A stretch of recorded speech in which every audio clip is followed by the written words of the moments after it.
Selama 1 bulan kasus penembakan Brigadir J, keluarga Baradae yang menjadi tersangka dalam kasus ini sempat menghilang. Kini mereka akhirnya berani untuk buka suara terkait kasus yang menjerat Baradae. Keluarga di Kecamatan Mapanget, Manado, Sulawesi Utara mengaku sempat tersudut saat berita keterlibatan Baradae pertama kali mencuat. Keluarga merasa tertekan dan malu karena mendapatkan cibiran terkait kasus tersebut.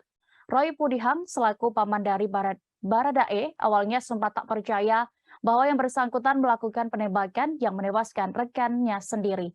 Apalagi selama ini Baradae dikenal merupakan sosok yang aktif di gereja. Selain aktif di gereja, Baradae juga disebut Roy aktif memanjat tebing. Terkait kasus yang kini tengah menimpa keponakannya itu, Roy Purihang menyerahkan semuanya kepada Tuhan. Meski begitu, keluarga berharap perlindungan dari Presiden Jokowi untuk Baradae.